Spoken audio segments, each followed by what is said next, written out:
Hello, fellow Days of Our Lives enthusiasts. If you've been glued to your screen for the past few decades like I have, you know that Salem is never short on heartache, betrayal, and those jaw dropping moments that keep us coming back for more. I'm a longtime fan who's seen it all, from the infamous possession storylines to the endless resurrections, ends, and love triangles that can make your head spin. Today, I'm diving deep into the episodes from Monday, February 16th, unpacking every sizzling detail, every whispered secret, and every cliffhanger that left us gasping. If you missed the show, do yourself a favor and catch up on the video replay. Trust me, you won't want to miss the raw emotion and high stakes drama that unfolded. But if you're here for a spoiler filled breakdown, buckle up because we're about to relive it all. With a little extra flair from someone who's been riding this emotional roller coaster since the days of Stefano DiMera's first Let's reign of start with terror. the steamy undercurrents bubbling up between Gwen Rizza and Xander Kyriakis. Oh, where do I even begin with these two? Their history is a tangled web of passion, deception, and redemption that's straight out of a classic soap playbook. In Monday's episode, we saw them teetering on the edge of something explosive, eating straight to bed together after a night charged with tension. Remember the previous installment? It was all about that intimate moment where things heated up, only to pause as Gwen took the reins, guiding Xander on exactly how to do it properly. The way their hands brushed, lingering just a second too long, sent sparks flying across the screen. It wasn't just physical, it was loaded with unspoken history. Xander, with his rugged charm and that Scottish brogue that could melt ice, looked at Gwen like she was the only woman in the world who truly understood his flawed soul. And Gwen, she's no damsel, she's a survivor, scarred from her past schemes and heartbreaks, but there's a vulnerability there that Xander brings out like no one else. I can't help but think this is the rekindling we've all been waiting for. Their romance has always been a fan favorite, fraught with obstacles that make every stolen glance feel earned. But hold on, because this isn't just a simple reunion. We're staring down the barrel of a complicated love triangle that's bound to erupt in fireworks. Xander's ex-wife Sarah Horton is still very much in the picture, and her lingering feelings for him add layers of jealousy and regret. Imagine the scenes ahead: heated arguments in the Kyriakis mansion, secret rendezvous interrupted by prying eyes, and those classic Salem misunderstandings that turn allies into enemies overnight. As someone who's watched characters like these cycle through love and loss for years, I predict this triangle will dominate the airwaves, pulling in elements from their shared pace, Gwen's manipulative tendencies clashing with Xander's reformed bad boy vibe, all while Sarah fights to reclaim what she thinks is hers. It's the kind of drama that reminds us why Days of Our Lives has endured for so long. It mirrors the messiness of real relationships, amplified to operatic levels. Speaking of Xander, let's shift our gaze to Sarah Horton's tumultuous love life, which is looking anything but promising right now. Sarah, with her fierce independence and medical smarts, has always been a character I root for. She's got that Horton grit mixed with a vulnerability that makes her relatable. But Monday's developments threw a wrench into her budding connection with Brady Black. Enter Kristen DiMera, the queen of chaos herself, who's now shacking up at Brady and his daughter Rachel's new house. Kristen's arrival is like a storm cloud over Salem. She's manipulative, obsessive, and utterly devoted to Brady in a way that's both terrifying and mesmerizing to watch. Brady's feelings for Sarah are no secret. They've been simmering for episodes now, with stolen moments and longing looks that hint at a potential happily ever after. But Kristen, she's not one to step aside gracefully. Her history with Brady is epic: kidnappings, impersonations, and enough double crosses to fill a novel. And don't forget little Rachel, who's caught in the crossfire. That child adores her mother, and Kristen's influence over her is ironclad. Expect tantrums, accusations, and maybe even some pint-sized scheming to keep Sarah at bay. Sarah might face insurmountable difficulties here. Imagine walking into that house, trying to build a future with Brady, only to be met with Kristen's icy stare and Rachel's outright hostility. It's heartbreaking to think about Sarah, fresh off her own heartbreaks with Xander and the loss of her child, deserves a win. But in Salem, wins are hard-fought. As a veteran viewer, I've seen this pattern before: the interloper disrupting a fragile romance, leading to explosive confrontations and soul-searching monologues. Will Sarah stand her ground, using her compassion and intellect to win over Rachel? Or will Kristen's machinations drive a permanent wedge? The tension is palpable, and it's only going to escalate.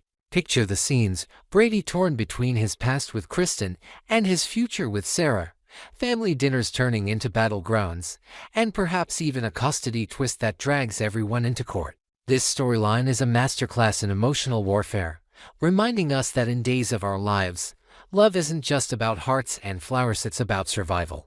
Now, let's turn to Gabby Hernandez, whose world was shattered yet again in Monday's episode. Gabby, the fiery fashionista with a spine of steel, just uncovered a bombshell. Stefano DiMera, her soulmate, had been trying to reconcile with her before his tragic death. Stefan's resurrection and subsequent losses have been a staple of the show, but this revelation hits different. It peels back layers of grief and what-ifs, making us question everything we thought we knew about their divorce. And here's the kicker: there's growing speculation that Stefan's signature on those divorce papers might not even be authentic. Was it forged? By whom? Ava Vitali? Or someone closer to home? Gabby's reaction was pure gold, a mix of rage, sorrow, and that unyielding determination that defines her. She's always been a fighter, clawing her way from the streets to the boardroom, but this forces her to confront the past head-on. The show does an excellent job of portraying her vulnerability, her tears streaming down her face as she clutches old photos, whispering "what if" to an empty room. But Gabby knows she has to move on. Dwelling won't bring Stefan back. Enter Philip Kyriakis, her steadfast supporter and potential new flame. Philip's been through his own hell-fake deaths, corporate intrigue, and family feuds, but his devotion to Gabby feels genuine. He'll do everything in his power to help her heal, late-night talks over wine, shoulders to cry on, and maybe even a plot to uncover the truth about those papers. This arc is dripping with potential drama. Imagine Gabby delving into an investigation, unearthing secrets that tie back to the DiMera empire. Philip by her side, offering comfort that blossoms into passion, but haunted by Stefan's ghost. As a fan who's witnessed Gabby's evolution from villainess to heroine, I'm excited to see her reclaim her power. Will she expose a forgery and rewrite her history? Or will moving on with Philip lead to new betrayals? The writers are teasing a slow burn here, with hints of jealousy from other characters and perhaps a surprise return that shakes everything up. It's classic days, blending mystery with romance, keeping us on the edge of our seats. Finally, we can't ignore the eerie developments surrounding EJ DiMera. EJ, the suave lawyer with DiMera blood running through his veins, was strutting around proudly in one of Stefano's old shirts, a nod to his father's legacy that's both nostalgic and ominous. But Gwen, ever the observant one, picked up on a shift in him. His behavior has turned unusual, especially around Cat. Wait, is that a pet or a metaphor? In Salem, it could be either, and during meals, where he's acting out of character, perhaps zoning out, muttering to himself, or displaying uncharacteristic aggression. This screams possession to me, and if you've been watching as long as I have, you know Days loves a good supernatural twist. Remember Marlena's iconic possession, or the devil's antics in recent years. EJ's symptoms mirror those, subtle at first, then ramping up to chaos. Is Stefano's spirit back, inhabiting his son? Or something darker?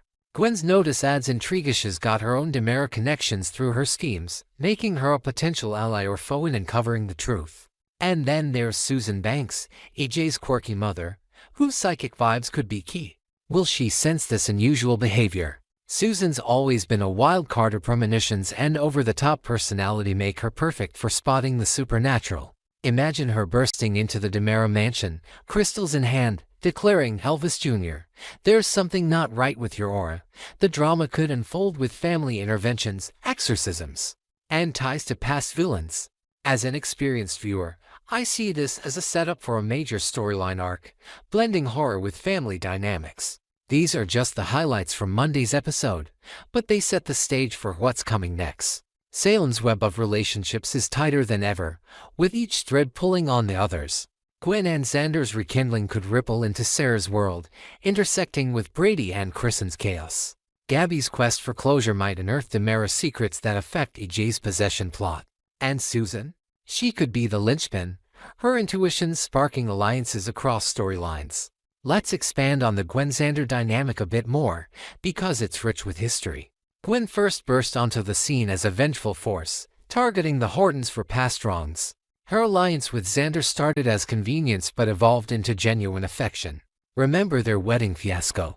Or the baby switch scandal? Those moments built trust amid betrayal, making their current chemistry feel authentic. In Monday's scene, the way Xander hesitated, his eyes searching hers for permission, spoke volumes. It's not just lust, it's two broken people finding solace. But the triangle with Sarah adds spice. Sarah's not one to back down, and her medical expertise could come into play if things turn physical or emotional. Sarah's predicament with Brady deserves deeper exploration too. Brady's always been the tortured hero, battling addiction and loss. His feelings for Sarah stem from shared grief over their respective heartbreaks. Kristen, however, is a force of nature. Her love for Brady is possessive, almost pathological. Rachel's involvement tugs at the heartstrings. Kids in soaps often amplify drama, forcing adults to confront their selfishness. Expect therapy sessions, custody battles, and maybe a kidnapping plot. Kristen's specialty. Gabby's storyline ties into the DiMera legacy beautifully. Stefan was her rock, their love story a whirlwind of passion and power plays. The divorce papers mystery could implicate EJ or even Chad, fracturing family bonds. Philippe's support feels like a fresh start has matured from his obsessive days, offering stability. But in Salem, stability is fleeting. Watch for exes like Chloe or Belle to stir jealousy. EJ's possession angle is the wild card. Stefano's shirt isn't just wardrobe, it's symbolic, evoking the phoenix's rise. Gwen's observation might lead to an uneasy alliance with Susan, blending skepticism with superstition. Kat's mention, perhaps a feline familiar, adds mystery. Could it be a clue to the possessing entity? As we look ahead to next Monday, these threads promise more revelations. Will Gwen and Xander succumb fully, igniting the triangle? Can Sarah navigate the black household minefield? Will Gabby uncover forgery evidence, with Philippe's help?